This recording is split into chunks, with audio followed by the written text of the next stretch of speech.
Hi YouTubers, hi, I'm back with 22 books of 2022 and right, still in Yarmouth Way doing this review. Now, secondly, my camera is on a tripod and I'm just trying to make sure it looks straight. It's quite difficult even to do this. This is the only room in the house which has like no pictures in the background because one staying would not, approve of that, and less echo. This is the only one, I know. Okay, so book review time. And this is Sophie's World by Jostein Gaarder. Now this, I remember being a teenager, I think it's on every single shelf going.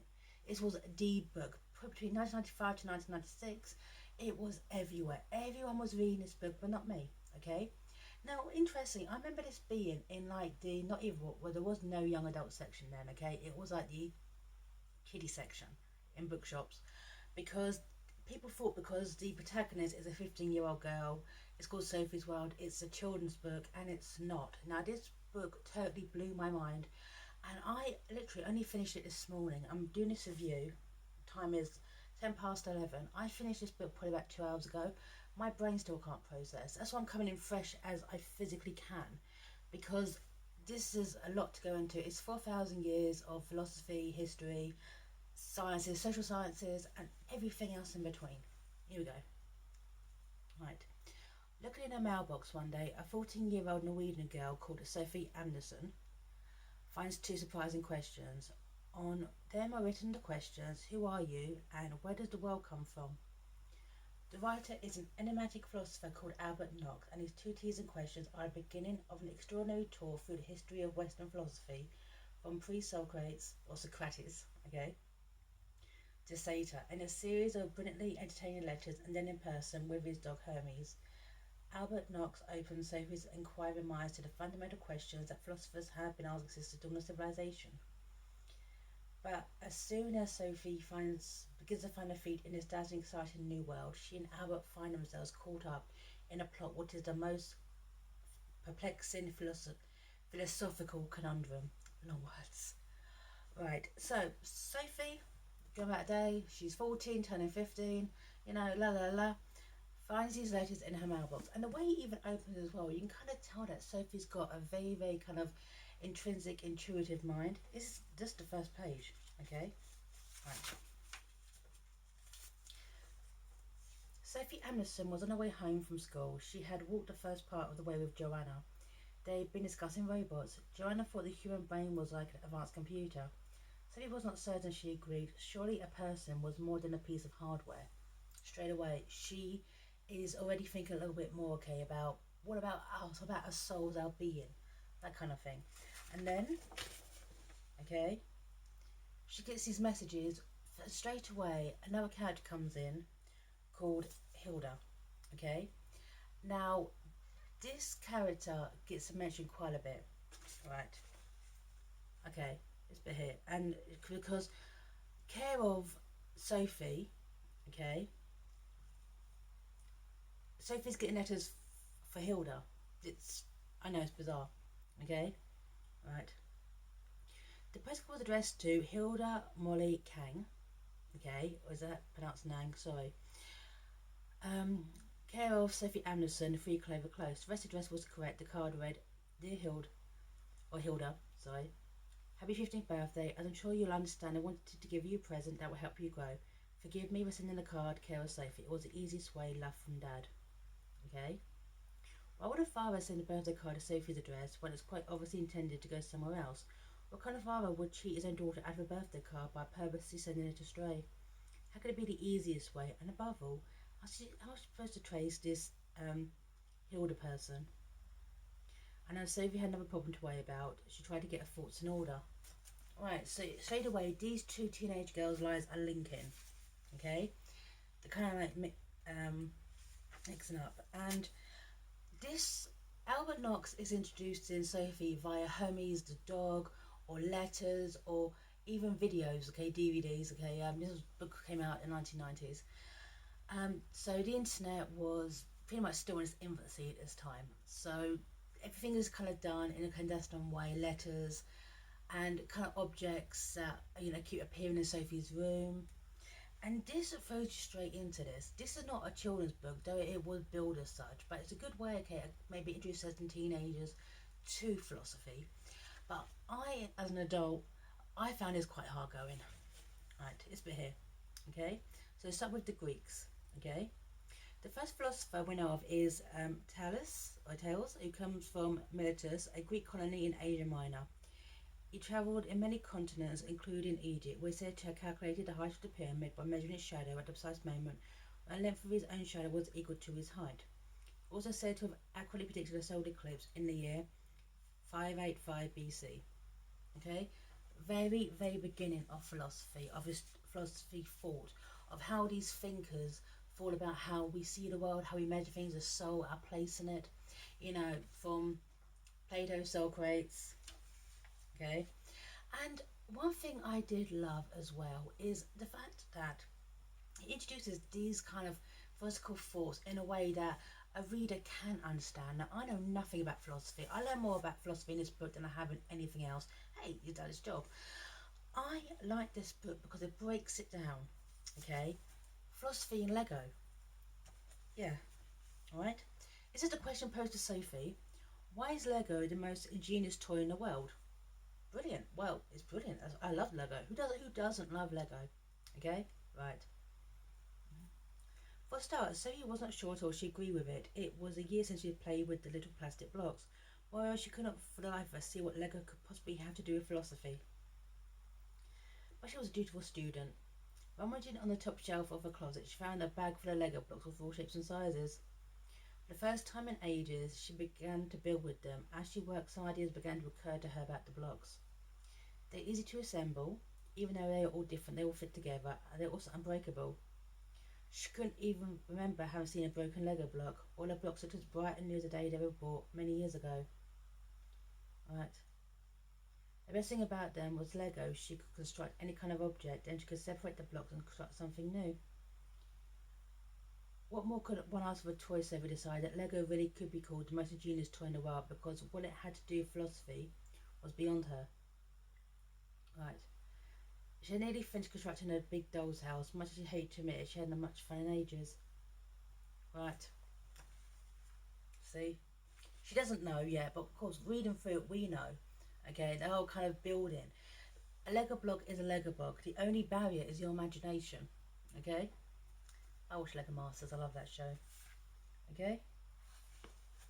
So, further on, thanks to Hermes, the letters, stuff appearing, Sophie's mind is expanding and she kind of sees herself a little bit more. She comes to realise that her kind of her own immortality, okay, one day she will not be here. However, she descended from a massive line of history, okay? Right. But this character, Hilda, keeps coming into it, she, and this is the thing that's really, really troubling Sophie, right? Right. Who was Hilda? How could her father as good as take it for granted that Sophie would find her? In any case, it was senseless to him to send Sophie the cards instead of sending them directly to his daughter. It couldn't possibly be because he didn't know his own daughter's address. Was it a practical joke? Was he trying to surprise his daughter on her birthday by getting a perfect stranger to play a detective and mailman? Or was it she was giving a month's head start and was using her as a go-between of giving his daughter a new girlfriend as a birthday present? Could she be the present that would last a lifetime? Okay, so Hilda's father is in Lebanon. He works for the UN. Okay, Sophie's father works on ships. So these two girls don't know each other, but they've actually got a lot in common when it comes to that. Look, both have an absent parent. Okay, right. And as well as philosophy, it also kind of goes into the sciences as well, of how the kind of mind started to expand. All these philosophers came with their theories about, science and women and all that. Some were actually correct and some were not in how way they were created. And Sophie has this thing, and totally justified, okay, all these philosophers she's learned about all men. When she finds out about female philosophers, okay, this is a bit here. And I actually didn't know this, okay, this is quite a clever bit. See, I'm learning a lot for this book.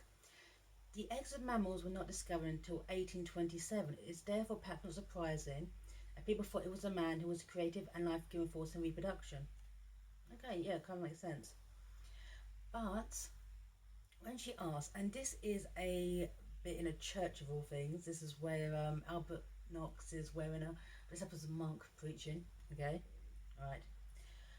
The life of the Middle Ages was heavily dominated by men, but it did not mean there were no women thinkers. One of them was Hildegard of Bingen.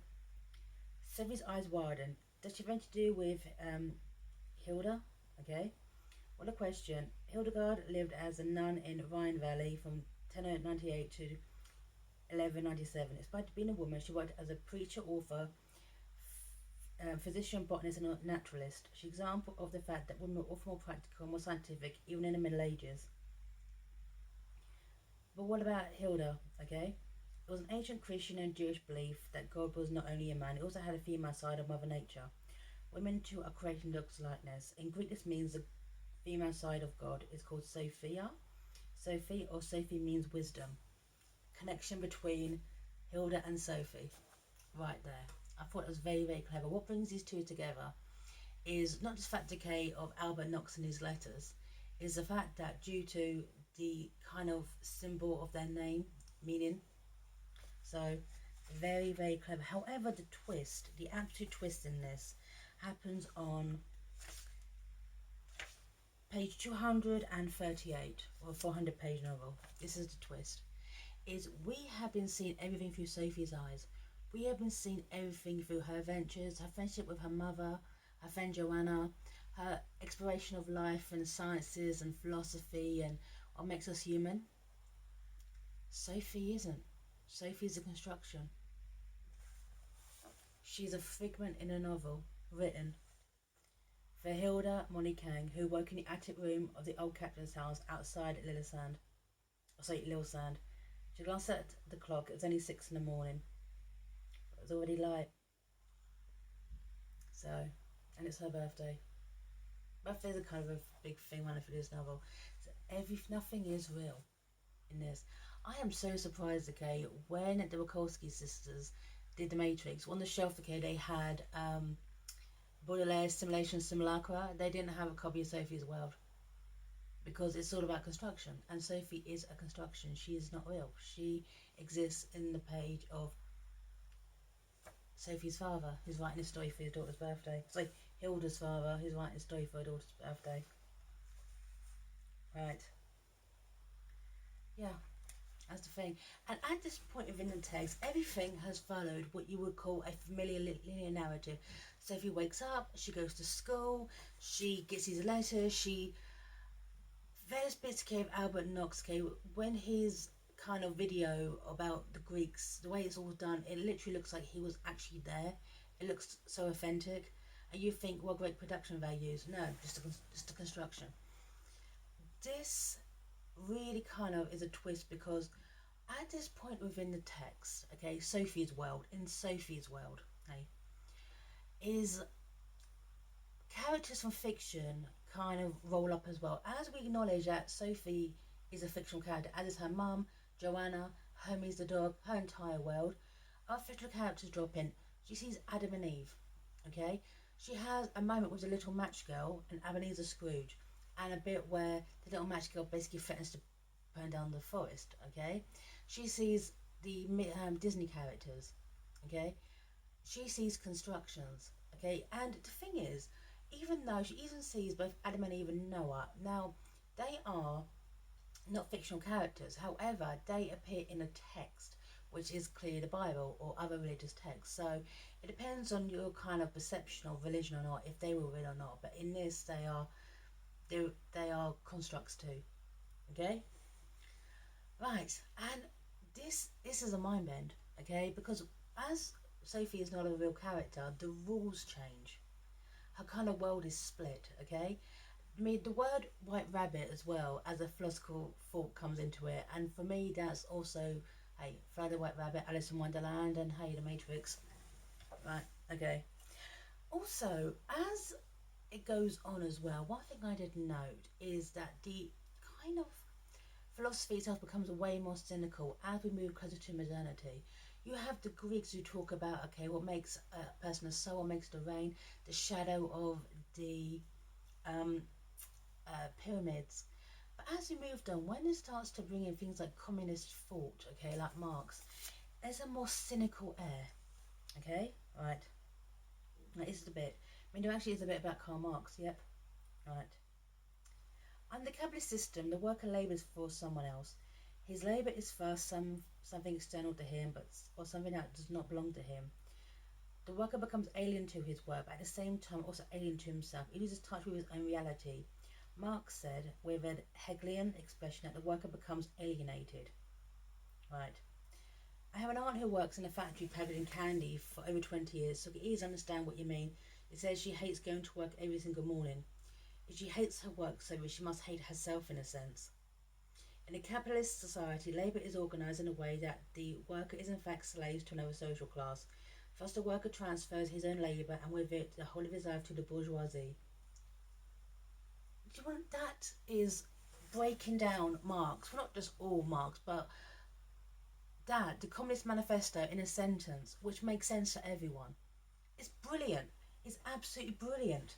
So this breaks it down for people who don't know anything about philosophy or philosophical thought, like myself. But well done. That's brilliant. It's absolute brilliance, okay? Right. Right. Whilst this is going on, Hilda reading the story, now the same way when we read a book, we come to identify with the characters. We come to like the characters.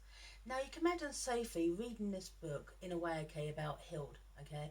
Hilda reading a book about Sophie. At various points, I started to wonder which one was even which.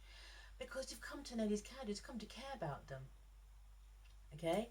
And even Hilda within her text. Now imagine, Hilda is a fictional character, okay, in a book written by Jostein Gaarder called Sophie's World. She is reading this story, okay, about Sophie, that's Hilda. However, in Sophie's World, she acquires a book written called Sophie's World, and that may make no sense, but hey, okay, this bit here, right. She could not fathom, this is from Hilda's point of view, she could not fathom that there were no more than electromagnetic impulses in a father's brain. She could not fathom and certainly not accept that there were only paper and printer's ink were ribbon in her father's portable typewriter. One might as just well say that it was nothing but a conglomeration of protein compounds that suddenly become to life one day in a hot little pool. But she was more than that. She was Hilda Molly Kang, okay? She had to admit that the ring binder was a fantastic present and that her father had touched the core of something eternal in her. But she didn't care for the way he was dealing with Sophie and Alberto. Oh, Alberto is the guy from Sophie's Adventures, who basically in the real world is Albert, Hilda's father. In this, he's Alberto. Okay, Alberto Knox. Right. Yes, very, very deep. Right. And as we go along as well, okay, just go to the end, because the crutch of this is Sophie's birthday, okay? She's having a philosophical birthday party where Albert comes in and basically tears the narrative apart, if you will, and it's absolutely brilliant. Okay. Right, this is a bit, okay, where more about Kierkegaard and Sata. Now, this bit here, okay, this is a bit here, okay? Right.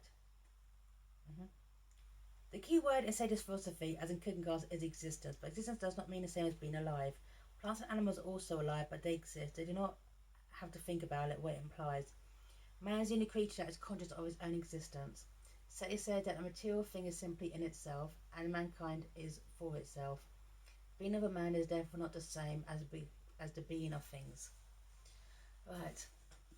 Talking Nietzsche, talking Sata, talking God is dead. The expression God is dead came from Nietzsche. Okay? Yeah, in a book like this. Okay? There's so much to unpack with this book. I couldn't even begin to. This is just a review of this, basically blew my mind. I learned more about philosophy in this book of 400 pages in a book called Sophie's World, and I think I have in anything. Okay? Right. So, Right. When you have realised that you are a dream image, another person's sleepy consciousness, then in my opinion it's wisest to be silent. I finish by recommending that you take a short course in the history of philosophy. It is important to be critical of the older generation's values. If I try to teach Sophie anything, it is precisely that, to think critically. Hegel called it thinking negatively. This is at Sophie's birthday party. And it ends with Sophie and Alberto discussing that these fictional characters, okay, because it ends with fictional characters, more fictional characters coming into it, okay. Alice in Wonderland, Adam and Eve, fictional, okay, whatever. Even, but it ends with this: the human Hild will die, okay. She will live her life. She will go on, okay. But in a way, Sophie is immortal. Sophie is immortal. Yet Hilda is not, because as a fictional characters live on. Okay, I mean, Alice in Wonderland, published 1864, 1865, there's two different versions. Okay, I'm talking about it. Okay, Alice in Wonderland lives on, so does the White Rabbit. Okay, Disney characters live on. Characters going to live on after their creators. And that's what this book is about. This book will live on way after Jostein Gaarder, okay, a Norwegian author. This was his first book ever published in English, by the way. Born 1952 in Norway, taught philosophy for many years. Sophie's World is his first book to appear in English as an international bestseller. Lives in Oslo with his family. Maybe still does, I don't know. So, yeah. This is a book about philosophy, but also the fact is that this book will outlive its creator. And that's the takeaway from it. So, a lot to unpick with Sophie's World. I do recommend it. It was a mind screwed. I'm glad I finished it, because I almost quit it on several occasions. But I'm glad I did. So anyway, I'm signing off here. Take care everyone. Recommend the book. Bye now.